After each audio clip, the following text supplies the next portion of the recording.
د هرات لسکونه اوسیدونکي د دې ولایت د لیک لوست زده کړې په حیاتي لیسه کې په زده کړه بوخت دي. په دې کسانو کې یو شمېر هغه هیوادوال هم شامل دي چې تازه له ایران څخه راستانه سوي او دلته د خپلو زده کړو دوام ته لیوال دي.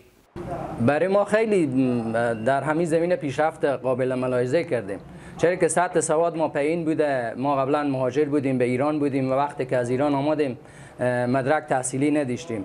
به خاطر همون آمدیم به لیسه سواد حیاتی خود ثبت نام کردیم، از مراحل ابتدایی شروع کردیم و پیشرفت قابل ملاحظه کردیم. سطح دانش ما بالا رفته، سطح آموختن علم ما بالا رفته و همال میتونین از بسیار در رابطه با علم که هست معلومات زیادی حاصل کردیم و پیشرفت قابل ملاحظه داشتیم.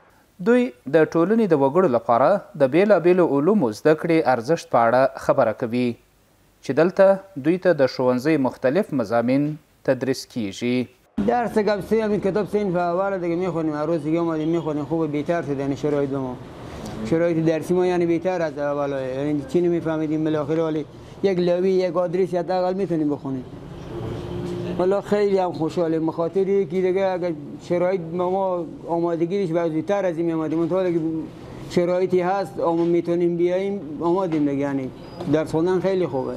له بلې خوا د هرات د پوهنې ریاست د حیاتي سواد زده کړې عمومي رئیس په دې لیسه کې د چارو د لا ښه والي لپاره د هڅو خبره کوي او ټینګار کوي چې اوس مهال شاوخوا 650 کسان د دې ولایت په ښار او ولسوالیو کې د سواد زده کړې په کورسونو او ښوونځیو کې په زده کړه بوخت دي.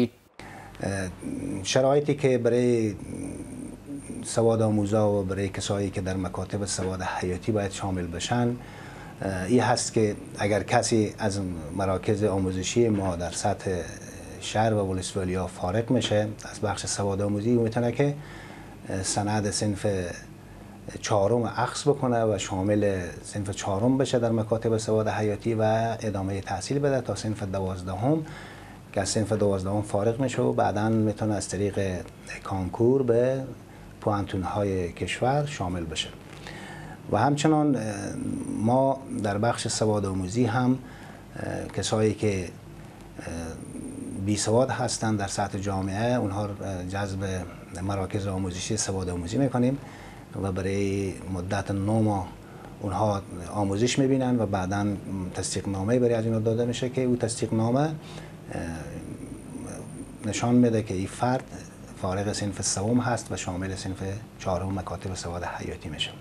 د یادونې وړ ده چې اوس مهال د هرات په ښار او ولسوالیو کې د دیني او عصري علومو تدریس په منظم ډول دوام لري.